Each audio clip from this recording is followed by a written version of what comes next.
Well, thank you all very much for coming. It's really shocking to me that you don't have anything better to do on a Tuesday night. No, seriously though, it is. I mean, it's very strange in some sense that there's so many of you here to listen to a sequence of lectures on the psychological significance of the biblical stories. It isn't something I've wanted to do for a long time, but it still does surprise me that there's a ready audience for it. And, well, so that's good. So we'll see how it goes. And I'll start with this, because this is the right question. The right question is, why bother doing this? And I don't mean, why should I bother doing it? I have my own reasons for doing it, but you might think, well, why bother with this strange old book at all? And that's a good question, you know.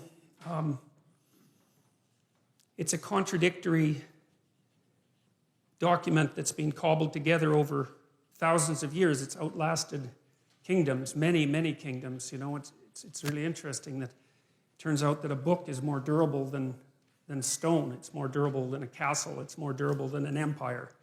And that's really interesting, you know, that something in some sense so evanescent can be so long-living. So there's that. That's kind of a mystery. I'm approaching this whole scenario, the biblical stories, as if they're a mystery, fundamentally, because they are. There's a lot we don't understand about them. We don't understand how they came about. We don't really understand how they were put together. We don't understand why they had such an unbelievable impact on civilization. We don't understand how people could have believed them.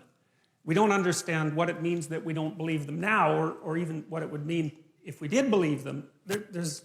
And then, on top of all that, there's the additional problem, which isn't specific to me, but is certainly relevant to me, that no matter how educated you are, you're not educated enough to discuss the psychological significance of the biblical stories. But I'm going to do my best, and partly because I want to learn more about them. And one of the things I've learned is that the best way to learn about something is to talk about it. And when I'm lecturing, I'm thinking, you know, I'm not trying to tell you what I know for sure to be the case, because there's lots of things I don't know for sure to be the case. I'm trying to make sense out of this, and I have been doing this for a long time. Now, you know, you may not, that I'm an admirer of Nietzsche.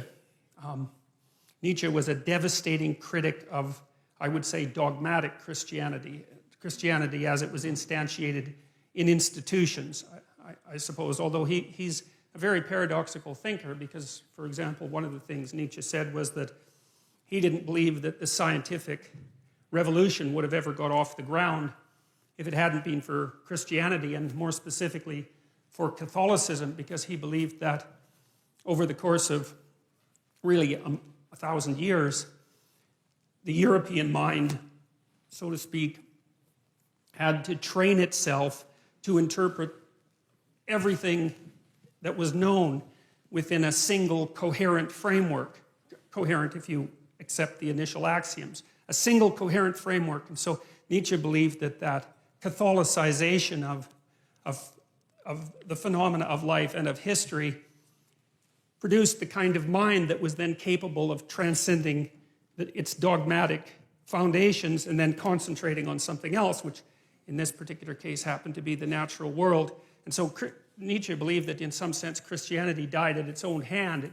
It had spent a very long period of time trying to attune people to the necessity of the truth, you know, absent the corruption and all of that that's always part of any human endeavor. And then the truth, the spirit of the truth that was developed by Christianity turned on the roots of Christianity, and everyone woke up and said something like, or thought something like, well, how is it that we came to believe any of this? It's like waking up one day and noting that you really don't know why you put a Christmas tree up, but you've been doing it for a long time, and that's what people do. And, you know, there are reasons that Christmas trees came about, but what would you say, the ritual lasts long after the reasons have been forgotten. So now Nietzsche, although he was a critic of Christianity and also a champion of its disciplinary capacity, because you see, the other thing that Nietzsche believed was that it was not possible to be free in some sense unless you had been a slave. And by that he meant that you don't go from childhood to full-fledged adult individuality. You go from childhood to a state of discipline, which you might think is akin to slavery, to self-imposed slavery. That would be the best scenario, where you have to discipline yourself to become something specific before you might be able to reattain the generality that you had as a child. And he believed that Christianity had played that role for Western civilization. But in the late 1800s, he announced that God was dead. And you often hear of that as something triumphant. But for Nietzsche, it wasn't, because he was too nuanced a thinker to be that simple-minded. See, Nietzsche understood that, and this is something I'm going to try to make clear, is that there's a very large amount that we don't know about the structure of experience, that we don't know about reality. And we have our articulated representations of the world. And then you could think of, outside of that, there are things we know absolutely nothing about. And there's a buffer between them. And those are things we sort of know something about. And we don't know them in an articulated way. Here's an example. You know, sometimes you're arguing with someone close to you, and they're in a bad mood, you know. And they're being touchy and unreasonable. And you keep the conversation up, and maybe all of a sudden they get angry, or maybe they cry. And then when they cry, they figure out what they're angry about, and it has nothing to do with you, even though you might have been what precipitated the argument, you know. And that's an interesting phenomenon as far as I'm concerned, because it means that people can know things at one level without being able to speak what they know at another. And so in some sense, the thoughts rise up from the body, and they do that in moods, and they do that in images, and they do that in actions. And we have all sorts of ways that we understand before we understand in a fully articulated manner. And so we have this articulated space that we can all discuss, and then outside of that we have something that's more akin to a dream that we're embedded in, and it's an emotional dream that we're embedded in, and that's based at least in part on our actions, and I'll describe that later. And then outside of that is what we don't know anything about at all.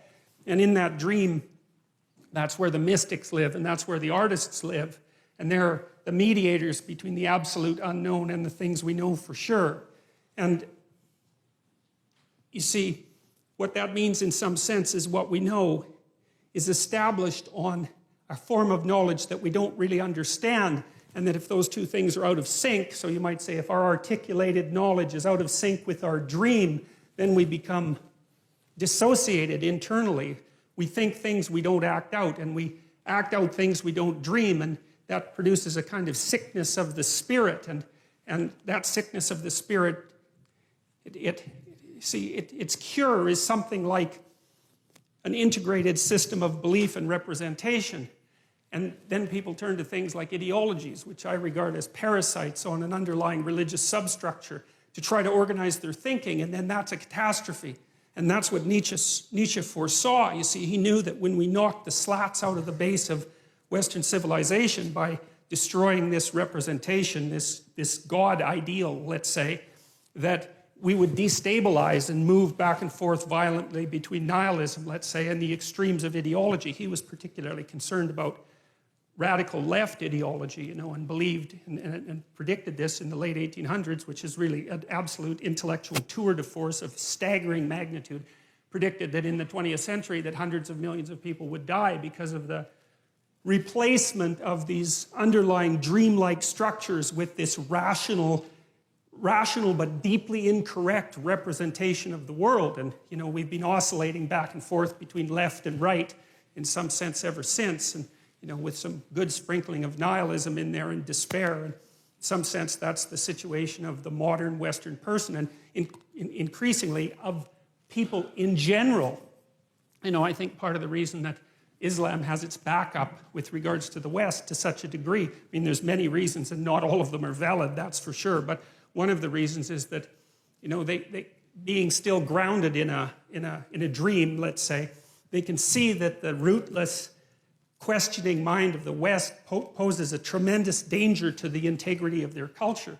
Now, and it does. I mean, Westerners, us, we undermine ourselves all the time with our searching intellect, and I'm not complaining about that. You know, I mean, there isn't anything easy that can be done about it, but it's still a sort of fruitful catastrophe, and you know, it has real effects on people's lives. It's not some abstract thing, you know. I mean, lots of times when I've been treating people for depression, for example, or anxiety, they have existential issues, you know. It's not just some psychiatric condition. It's not just that they're tapped off of normal because their brain chemistry is faulty, although, you know, sometimes that happens to be the case. It's that they are overwhelmed by the suffering and complexity of their life, and they're not sure why it's reasonable to continue with it. You know, they can feel the terrible negative meanings of life, but are skeptical beyond belief about any of the positive meanings. I had one client who was a very brilliant artist, and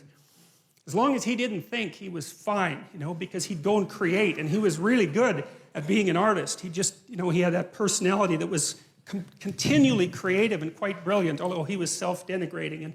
But as soon as he started to think about what he was doing, then, you know, it's like a drill or a saw or something like that. He'd saw the branch off that he was sitting on, because he'd start to criticize what he was doing, even the utility of it, even though it was sort of self-evidently useful. And then it would be very, very hard for him to even motivate himself to create. And he always struck me as a good example of the consequences of having your rational intellect divorced in some way from your being, divorced enough so that it actually questions the utility of your being. And it's not a good thing.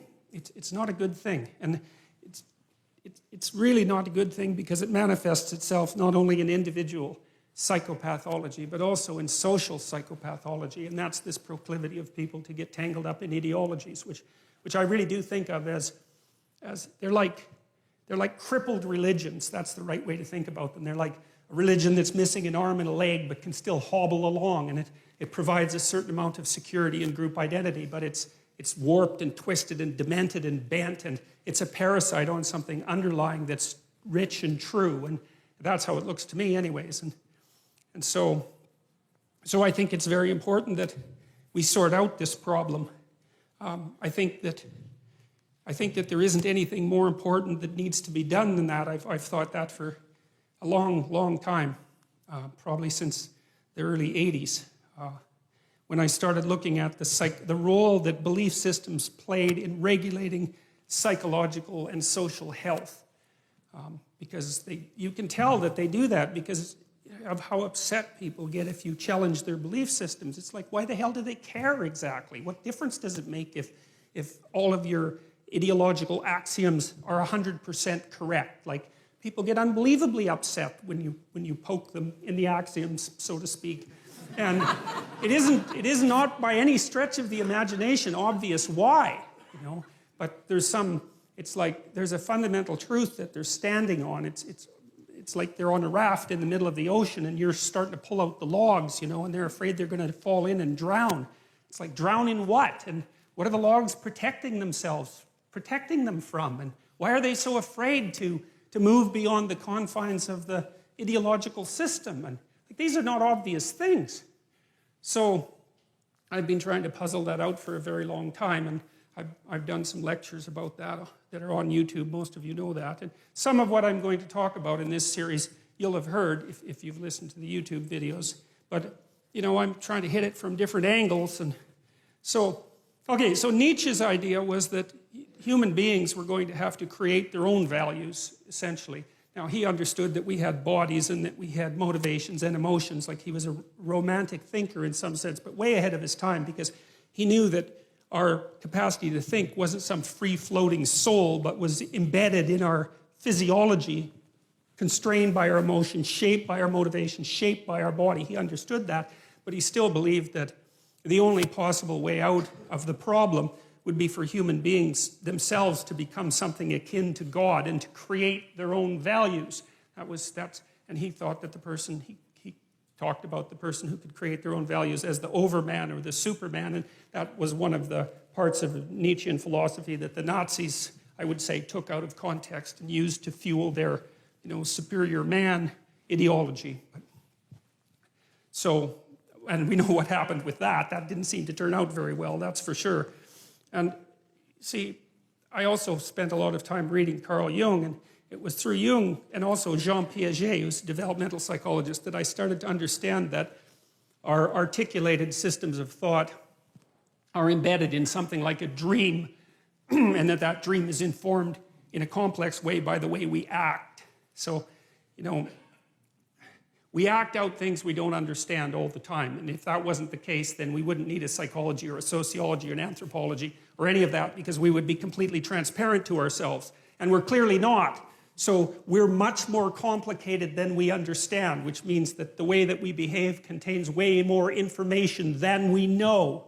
And part of the dream that surrounds our articulated knowledge has been extracted as a consequence of us watching each other behave and telling stories about it for thousands and thousands and thousands of years, extracting out patterns of behavior that characterize humanity and trying to represent them partly through imitation, but also through drama and mythology and literature and art and all of that, to represent what we're like so that we can understand what we're like. And that process of understanding is what I see unfolding, at least in part, in the biblical stories. And it's halting and partial and awkward and contradictory and all of that, which is one of the things that makes the book so complex. But I see in it the struggle of humanity to rise above its animal forebears, say, and to become conscious of what it means to be human. And that's a very difficult thing, because we don't know who we are, what we are, where we came from, or any of those things. And, the life is an unbroken chain going back 3.5 billion years. It's an absolutely unbelievable thing. Every single one of your ancestors reproduced successfully for 3.5 billion years. It's absolutely unbelievable. And we rose out of the dirt and the muck, and here we are, conscious but not knowing, and we're trying to figure out who we are. And a story that we've been telling, or a set of stories that we've been telling for 3,000 years, seems to me to have something to offer. And so when I look at the stories in the Bible, I do it, I would say, in some sense, with a beginner's mind. It's a mystery, this book, how the hell it was made, why we preserved it, how it happened to motivate an entire culture for 2,000 years and to transform the world. Like, what's going on? How did that happen? It's by no means obvious. And one of the things that bothers me about casual critics of religion is that they don't take the phenomena seriously. And it's a serious phenomena. I mean, not least because people have the capacity for religious experience, and no one knows why that is. And I mean, you can induce it reliably in all sorts of different ways. You can do it with brain stimulation. You can certainly do it with drugs. There's especially the psychedelic variety. They produce intimations of the divine extraordinarily regularly. People have been using drugs like that for God only knows how long, 50,000 years, maybe more than that, to produce some sort of intimate union with the divine. It's like, we don't understand any of that. When we discovered the psychedelics in the late 60s, it shocked everybody so badly that they were instantly made illegal and abandoned in terms of research for like 50 years. And it's no wonder, because who the hell expected that? Nobody.